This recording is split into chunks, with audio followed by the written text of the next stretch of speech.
व्यक्ति को गुरु बनाना ही चाहिए। अब कई लोग कहते हैं कि हमारे तो गुरुजी हैं। बोले कौन है? बोले हमारे गुरुजी तो भगवान है। तो भगवान तो सबके वास्तव में सच्चे गुरु हैं, लेकिन कभी कभी आवश्यकता पड़ती है जब हम समस्याओं में घिर जाएं, तब उस वक्त बहुत अधिक शक्ति ही हमें बचाती है। और उस शक्ति का आपके अंदर ही भंडार है, बड़े ध्यान देके सुने। पर वह शक्ति जब तक जागृत नहीं होती, जब तक कोई भगवान का प्यारा भक्त आपके कान में आके गुरु मंत्र ना दे दे। हालांकि आजकल के चेलाओं से डर लगे, हम तुम्हें साची बताएं, हमसे भी लोग कहते हैं गुरुजी आप दीक्षा नहीं देते। बोले हमें तो भैया बड़ा डर लगे। चेला एक दिन की यदि गुरुजी की सेवा मिल जाए तो भी अब वो भाव नहीं रहा। बंधुओं, गुरु और सदगुरु में क्या अंतर है आप समझ लो। दीक्षा गुरु केवल एक होता है और शिक्षा गुरु पहली बात अनेक हो जाती है। जो गुरु आप बनाओ और गुरु केवल आपको अपने से बांध के रखना चाहे, बोले मेरी सेवा कर, मेरे ही आश्रम में आ, ला दक्षिणा दे जा, मैं ही सब कुछ हूं, तो समझ लेना यहां पर कुछ घोटाला है। क्योंकि गुरु, जब गुरु की कृपा होती है तो मानो जैसे भटकते हुए प्राणी को मंजिल मिल गई, जैसे नीरस पड़े हुए वन में पुष्प खिलने की संभावना हो गई, जैसे अंधेरे में उजाले की किरण फूट गई। ये गुरु सब कुछ देते हैं, इनकी कृपा मान देगी, पद देगी, प्रतिष्ठा देगी और तुम्हारे अंधकार को तुमसे छीन लेगी, तुम्हारे दृष्टिकोण को तुमसे छीन लेगी। गुरु कृपा होने के बाद सबसे बड़ा क्या होता है जीवन में? व्यक्ति का दृष्टिकोण बदल जाता है।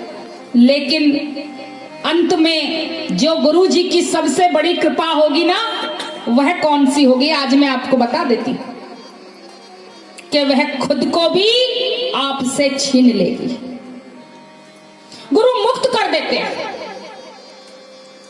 जो बंधन में फंस के, देखो आपको एक सीढ़ी मिली, और सीढ़ी किस लिए मिली? कि सीढ़ी से चढ़ के छत पे पहुंच जाओ।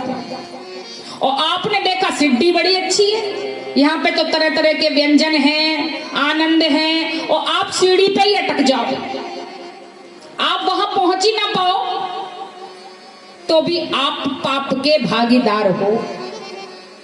गुरु केवल हाथ पकड़ के आपको भगवान की शरण में पहुंचाने वाले हैं, याद रखना, वह मंजिल नहीं है। लेकिन गुरु की शिक्षा, गुरु के दिए हुए वचन वह आधार हैं, जिनको आप अपने जीवन में नहीं उतारोगे तब तक आप सफल नहीं हो सकते। और दूसरी बात ये सुन लो कि गुरु आस्था का दूसरा नाम है। यदि आपके मन में आस्था नहीं है तो आप कहीं भी चले जाओ, कोई ज्ञानी व्यक्ति आपकी जिज्ञासाओं को शांत नहीं कर सकता। लेकिन होता क्या है, मनुष्य जाते हैं गुरुदेव के पास और वो गुरु को ही परखने लग जाते हैं कि गुरुजी कैसे हैं, गुरुजी के क्या कर्तव्य हैं, गुरुजी ये करते हैं कि नहीं करते। देखो, गुरुओं को कभी परखने की कोशिश मत करो, क्योंकि आपकी सोच वहां पहुंच भी नहीं सकती जहां गुरु पहुंच चुके हैं। गुरु हालांकि एक बूंद है, कौन सी बूंद? जिसमें संपूर्ण सागर का स्वाद छुपा पड़ा है। कहते हैं गंगा मैया पे जाओ, सागर पे जाओ, यदि एक बूंद जल ले लो, माथे से लगा लो, छिड़क लो, उसका पान कर लो, तो पूर्ण फल प्राप्त हो जाता है। तो उस अनंत की गुरुदेव एक बूंद हैं, पर याद रखना, इसी बूंद में मटक जाना ये बूंद संपूर्ण सागर नहीं है, तुमको वहां सागर तक पहुंचना है, उस करुणा सागर तक, उस प्रेम सिंधु तक। हमारे जीवन में भी अनेक ऐसे व्यक्ति आएंगे, ऐसे कृपा पात्र आएंगे, बंधुओं, उन सब से शिक्षा लो और शिक्षा ही मूल आधार बन जाए, क्योंकि ये माया पल पल भटकाती रहती है। और कैसे जब ठोकर लगती है तो मनुष्य के अंदर की शक्ति जागृत होती है, उसको ये आभास होता है। राजा भर्तहरि बड़े ही नैतिक मूल्यवान विचारों को रखने वाले राजा, लेकिन उन्हें भी एक भवरोग लग गया। भवरोग क्या? देखो, ये जितने भी व्यसन हैं, और व्यसन जरूरी नहीं है कि केवल भोगने के हो। जैसे सुंदर वस्त्र पहन लिए, सुंदर भोजन कर लिए, लोगों को चुगली करने में भी बड़ा रस प्राप्त होता है। चुगली सुनने में हमने माता बहनों को देखा है, ऐसी खुसर पुसर करके उनका स्टाइल ही गजब का हो जाए। और फिर एक गजब की बात कहूंगी, कैसे कहियो मत बहन, और यही बात कह के तमाम शहर में गांव में वो बात पता चल जाएगी। बंधुओं, ये व्यसन, ये भवरोग है, क्योंकि हमारे जीवन का समस्त कष्ट, समस्त रोग इन्हीं के माध्यम से आता है। तो आज राजा भर्तहरि बड़े ही धार्मिक राजा थे, पर दो रानियां इनके पहले से थी, और ये पिंगला नाम की कन्या पर मोहित हो गए। पिंगला पर ऐसे मोहित हुए, बड़ी रूपवती रानी है, विवाह कर लिया। उनके प्यार में सारा सारा दिन उन्हीं की सोच में डूबे रहे और अपनी पत्नी पे प्राण लुटाने की सोचते रहे। एक दिन गुरु गोरखनाथ राजा के महल में आए। राजा ने बड़ी सेवा करी और गुरुजी ने प्रसन्न होकर एक फल दिया। बोले, राजा, ये वह फल है जिसको तुम खा लोगे तो तुम्हारी यौवन अवस्था कभी समाप्त नहीं होगी, तुम सदा ऐसे ही बलशाली और सुंदर बने रहोगे। राजा ने वह फल लिया, खाना चाहते थे, लेकिन मन में पिंगला बसी हुई थी। सो वह फल ले जाके सोचा, मैं क्या करूंगा इस फल का, ले जाके वह पिंगला रानी को दे दिया और कहा, पिंगला, तुम इसे मेरे सामने अभी ग्रहण कर लो। रानी ने कहा, राजन, अभी तो आपके और मेरे प्रेम के क्षण हैं, इस फल को एक तरफ रख दिया, आप चिंता ना करो, मैं इस फल को अवश्य ही ग्रहण कर लूंगी। राजा चले गए। सोचा, मेरे जाते ही पिंगला सबसे पहले इसे ग्रहण करेगी, किंतु पिंगला की जो नैन मिले थे एक अश्वपाल अर्थात घोड़ा हाँकने वाले से, घोड़ों की रक्षा करने वाले से। सो पिंगला रानी गई और उस अश्वपाल को बुलाया और वह फल उस अश्वपाल को दे दिया। अश्वपाल ने कहा, यह क्या है? बोले, आप इसे खा लो प्रिय, इसके बाद आपकी यौवन अवस्था कभी समाप्त नहीं होगी और आप सदा ही मुझे काम सुख देते रहोगे। अश्वपाल ने कहा, अरे प्रिय, यह तुम्हारे मेरे प्रेम के क्षण हैं, आप अभी रहने दो, मैं इस फल को बाद में खा लूंगा। वह फल लिया और उसी नगर की जो नाचने वाली थी, गणिका थी, सोचा वे बड़ा अच्छा नाच गाना करती है, और इस अश्वपाल के दिल में उसके लिए कुछ भाव प्रकट हो गए थे। तो जब उससे मिला तो ये फल वापस उसको दे दिया। इस नाचने वाली ने ये फल लिया और सोचा, मैं इस फल का क्या करूं, क्योंकि ये नाचने वाली कहने को नाचने वाली थी, लोगों का दिल बहलाती थी, पर इसके हृदय में भगवान बैठे थे। बंधुओं, किसी के कर्मों से, किसी का बाहरी रूप देख के उसके आप हृदय का पता नहीं लगा सकते, क्योंकि हो सकता है जो वह दिखाई देता हो हृदय से कुछ और हो। केवल भगवान ही है जो हृदय की भावों को देखते हैं। तो इस नाचने वाली ने, इस रक्कासा ने वह फल लिया और राज दरबार में राजा के आगे बोली, महाराज आप सब प्रजा का पालन करते हो, इस चक्कर में आप अपने रूप पर, अपने स्वास्थ्य पर ध्यान नहीं दे पाते। इस दासी की ये भेंट स्वीकार करो, ये अमर फल है, यदि आप इसे खा लोगे तो आपके यौवन का कभी क्षय नहीं होगा। राजा ने देखा तो प्राण निकल गए। अरे ये तो वह फल है जो मैं अपनी प्यारी पिंगला रानी को देके आया हूं। तलवार निकाल ली, बोले सत्य बता, तेरे पास ये फल कहां से आया? बोले महाराज मुझे तो घोड़े की देखभाल करने वाले आपके घुड़साल में पता करो, उस अश्वपालक ने ये फल दिया है। महाराज ने आदेश दिया, अश्वपाल को बुलाया, बोले अभी तेरे प्राणों को हर लूंगा वरना सत्य बोल दे। बोले महाराज मुझे ये फल आपकी छोटी रानी पिंगला ने दिया है। पिंगला को राज दरबार में बुलाया गया, कहा रानी तूने ये फल क्यों दिया? सच सच बता, वरना मैं तेरे प्राणों का, तेरे साथ में जिसने तुझे फल दिया है, फल जिसको तूने दिया है उसके भी प्राणों का भी हनन कर लूंगा। जब ये बात पिंगला ने सुनी तो चरणों में लेट गई और कहा मैंने ही अश्वपाल को ये फल दिया है क्योंकि मैं उसे बहुत पसंद करती हूँ। जब ये बात राजा ने सुनी तो तलवार उनके हाथों से छूट गई।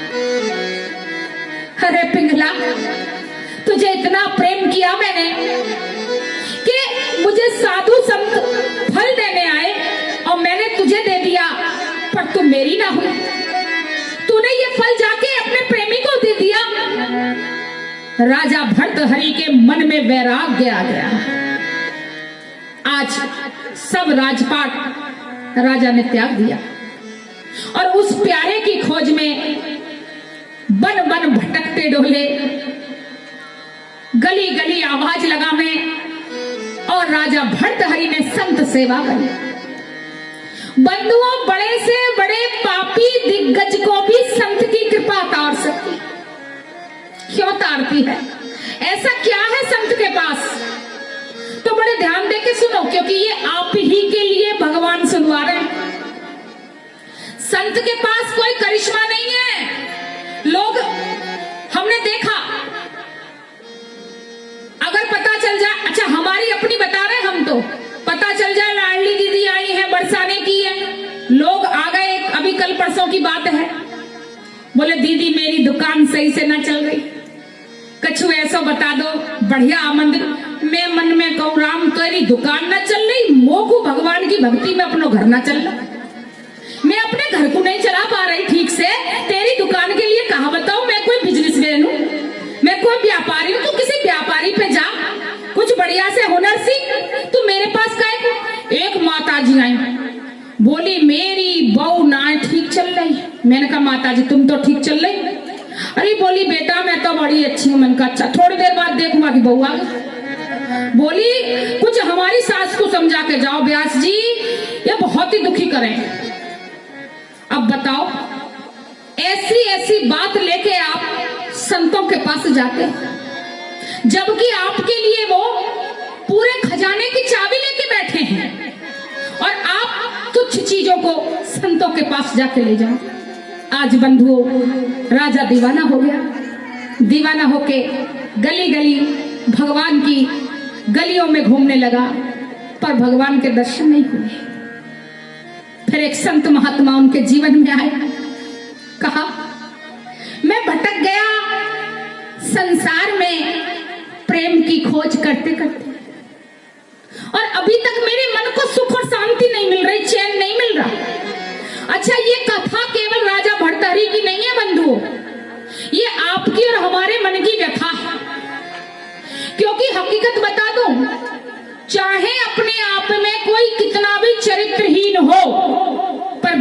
कहलाता है चरित्रवान। चाहे कोई कितना भी आलसी हो, पर अगर कहीं रिश्ते की बात चले और कहे कि महा आलसी लड़की तेरे जीवन में, बोले नहीं मुझे नहीं चाहिए, बढ़िया एक्टिव चाहिए, तो ये इंसान सदा से अच्छाई के लिए भटक रहा है। और हर एक बंधु यहां प्रेम का भूखा है। प्रेम का कोई माने वो जो फिल्मों में और आजकल इंस्टाग्राम में और व्हाट्सएप पे फैला पड़ा है वो नहीं है। आई लव यू बोल के शुरू और तेजाब पे खत्म। जिसको आई लव यू बोला उसी बंदे को तेजाब से मुंह भी वही बंदा जला रहा है। बंधुओं, ये प्रेम नहीं है। पहले तो बता दूं कि जहां प्रेम होगा, प्रेम कभी मिटेगा नहीं, किसी सूरत मिट नहीं सकता, किसी सूरत बदल नहीं सकता। आपने सुनी है कथा मां के दिल की?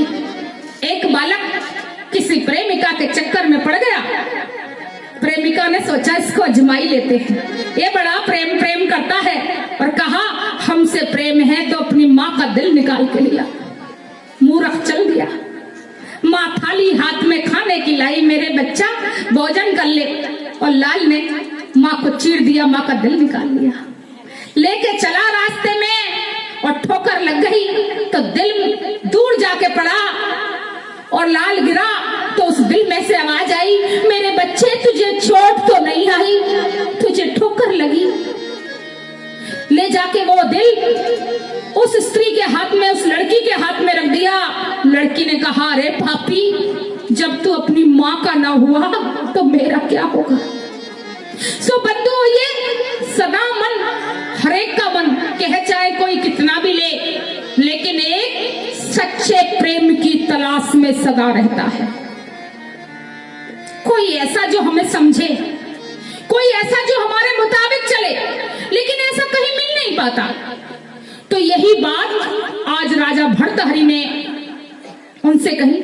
बोले, भगवान मेरे मन को चैन नहीं मिल रहा, मेरे मन को शांति नहीं मिल रही, आप मुझे शांति का कोई उपाय बता दो। तो संत भगवान क्या कहते हैं, हे राजन, जब तक आप उस अनंत का प्रेम नहीं पाओगे तब तक आपके मन को शांति नहीं मिल सकती। तो कहने लगे, उस अनंत का प्रेम कैसे पाया जाता है? आप ये बड़े ध्यान देकर सुनो। भगवान का, देखो आप यहाँ आए क्यों? हालांकि कुछ लोग तो इसलिए भी आ जाते, चलो कुछ हो रहा है देखिए, बढ़िया गाने गा रहे, एक देवी जी आई कुछ कह रही, और कुछ लोग वास्तव में प्रेमी की खोज में आते हैं।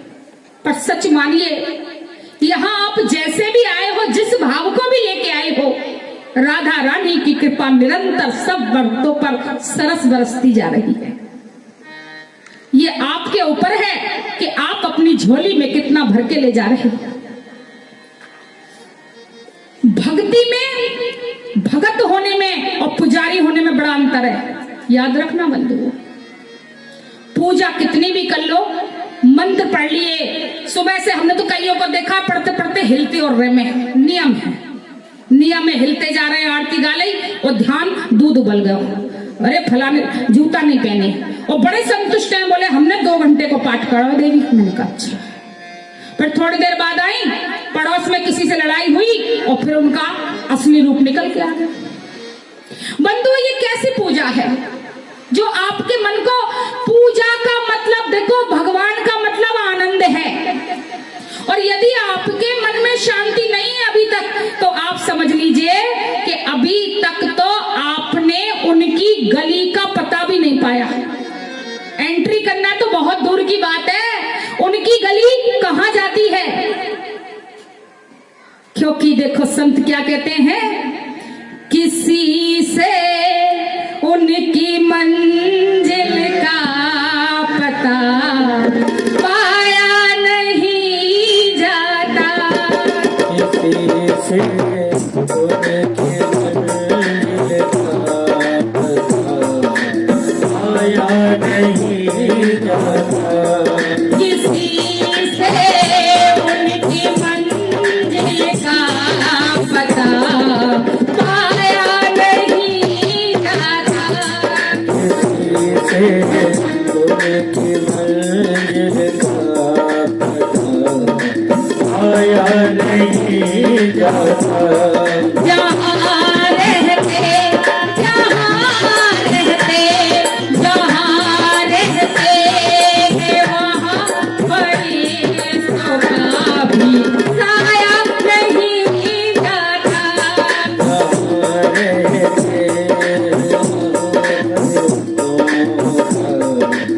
आया नहीं जाता। जहाँ है वो फरिश्तों का वहाँ साया नहीं जाता।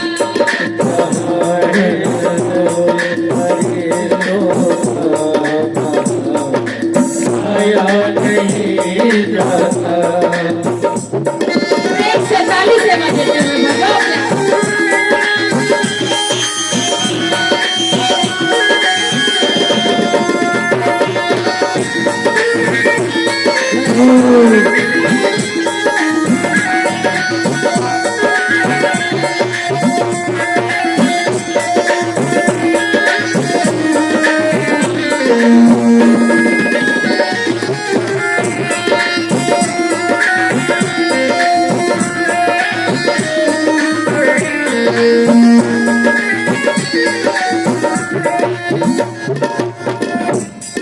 मोहब्बत के लिए कुछ खास मखसूस होते हैं।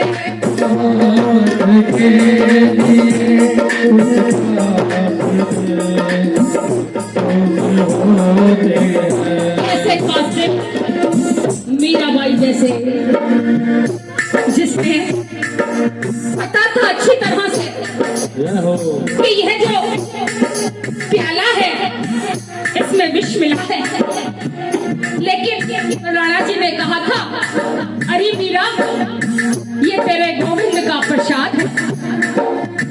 सखी ने इशारा किया हे भाई साहब मत पियो प्याला क्योंकि इसमें विष मिला है।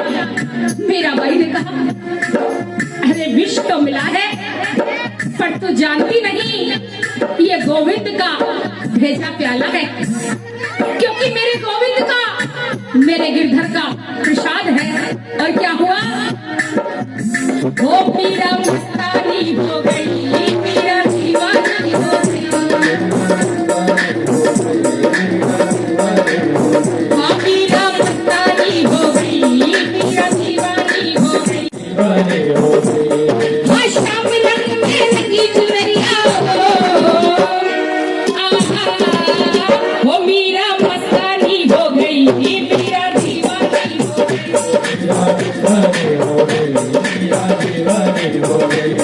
मोहब्बत के लिए कुछ खास मखसूस होते हैं। मोहब्बत के लिए कुछ खास मखसूस होते हैं। ये वो नगमा ये वो नगमा ये वो नगमा है जो हर साज पे गाया नहीं जाता।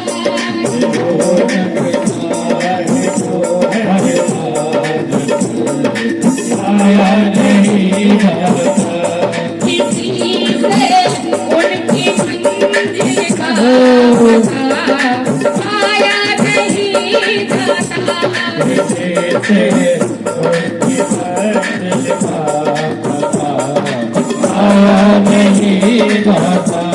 ये सिया प्रेम बिना नहीं मिलना चाहे कर लो कोई उपाय।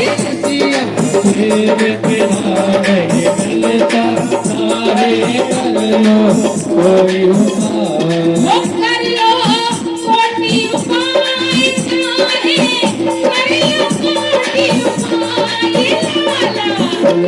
ये लाला प्रेम बिना नहीं मिलता चाहे कर लो कोई उपाय।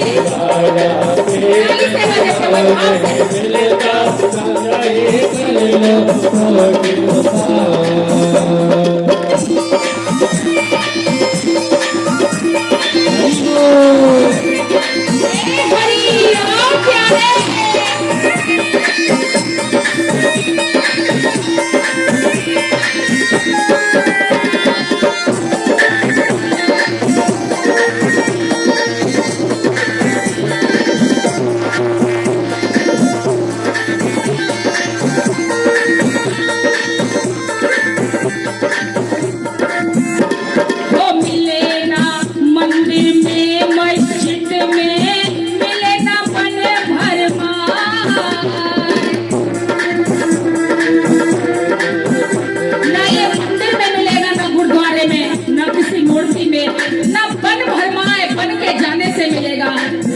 मिले न मंदिर में मस्जिद में मिले न बन भर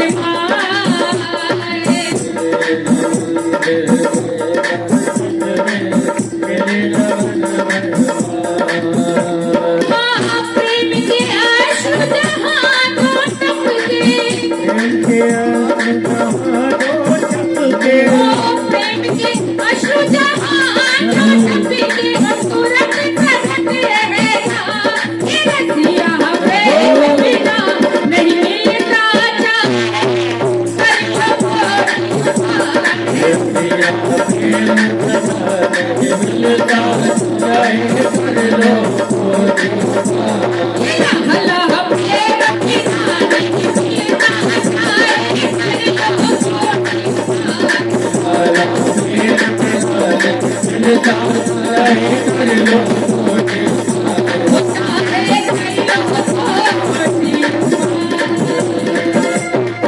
भाई बंसी वारे की एक बार प्यार से कह दो राधा कैसों को मिलता है। देखो हमारी चंचल बहन जिन्होंने ये कथा करवाई देवेंद्र भैया, उनकी देवेंद्र जी की माता श्री यानी आपकी चंचल की सासू मां, उनके मन में विचार आया हमारे घर में भी भगवान आना, भागवत जी आना। ये कथा मैं आप लोगों को सुना रही हूं और खासकर मैया देवेंद्र जी की माता जी को बता रही हूं कि ये भगवान कैसे रीझते और किन पे रीझते, क्योंकि कोई बता देगा मंत्र, अच्छी बात है, मंत्र भी करने चाहिए। क्यों करने चाहिए? स्कूल जाते हैं बच्चे, बड़े ध्यान दे के समझे, स्कूल जाते हैं बच्चे और जब अपनी यूनिफॉर्म पहन के जाते हैं डिसिप्लिन में, मर्यादाओं में, तो मन में एक भाव होता है, बोले हम स्कूल के स्टूडेंट हैं, स्कूल जा रहे हैं तो हमको नियम कर्म में चलना है। तो टाइम से बच्चा उठता भी है, जाता भी है, मम्मी भी उठती है, टाइम से भोजन भी बनाती है, सब कुछ टाइम से हो जाता है। लेकिन सही बताओ, क्या स्कूल जाने से, बढ़िया ड्रेस पहनने से, टिफिन बढ़िया लगाने से बालक किसी बड़े पद पे पहुंच सकता है? वह तब तक बड़े पद पे नहीं पहुंच सकता जब तक जो शिक्षा मास्टर जी दे रहे हैं उस शिक्षा को वह अपना ना ले, जब तक उस शिक्षा को ग्रहण ना कर ले। उसी प्रकार टिफिन भी लगाना जरूरी, टाइम से उठना भी जरूरी, स्कूल जाना भी जरूरी, उसी प्रकार मंत्र भी जरूरी है बंधुओं। ये मस्तक पे चंदन टीका, इसका बड़ा महत्व है। गले में कंठी माला, इसका बड़ा महत्व है और हर वैष्णव जन को ये धारण करनी चाहिए। बोले क्यों? जैसे सुहागन स्त्री की पहचान सिंदूर है, जैसे सुहागन की पहचान गले का मंगलसूत्र है, वैसे ही भगवान के प्यारे की ये पहचान है। भगवान ने अपना टैग लगा दिया, बोले ये मेरा है, इसकी तरफ देखने की कोशिश भी कोई करना मत, ये मेरा है। सो जो हरि से प्यार करे उसे जरूर अपने मस्तक पे चंदन ग्रहण करना चाहिए। अब कंठी के बारे में लोग बहुत पूछते हैं, आपकी थोड़ी जिज्ञासाओं को भी मैं बता दूं, क्योंकि अलग अलग आके पूछो, इससे अच्छा एक साथ ही बता दूं। देखो कंठी दो प्रकार की होती है, बड़े ध्यान दे के सुने। एक तो प्रेम कंठी जो श्री हरि के प्रेम में पहनी जाती है, और एक सन्यास कंठी। दोनों ही तुलसी की माला है। बोले इनमें फर्क क्या है? बोले जो प्रेम कंठी है उसमें नियम कम है, उसे हमने भगवान के प्रेम में पहना है, पहचान बनाई है, प्रभु हम आपके, उसमें नियम कम। लेकिन जो सन्यास कंठी है उसको धारण करने के बाद ना तो कोई भी गलती से लहसुन प्याज खाए और ना ही वह ग्रस्त धर्म का पालन कर सकता। समझ रहे हो ना? उसको पूरी तरह से ब्रह्मचर्य का पालन करना पड़ेगा। ये सन्यासियों की सन्यास कंठी होती है। इसलिए सन्यास कंठी आप गृहस्थियों के लिए नहीं बनी, आप प्रेम कंठी धारण कर सकते हैं। वो कंठी जो श्री कृष्ण की गोपियां धारण करती हैं। गोपियां पूरी गृहस्थी में रहते हुए भगवान की हैं और भगवान से पूरी तरह जुड़ी हुई। भगवान की पूजा के लिए ना तो आपको घर छोड़ने की जरूरत है, आपको बता दे रही हूं, जो फल बड़े बड़े तपस्वियों को वहां गुफाओं में बैठ के मिलता है, वही फल झाड़ू लगाते लगाते, खाना बनाते बनाते, अपनी गृहस्थी का पालन करते करते किसी सच्चे भगत को मिल सकता है। कैसे? श्री कृष्ण गोविंद हरे मुरारे, हे नाथ नारायण वासुदेव।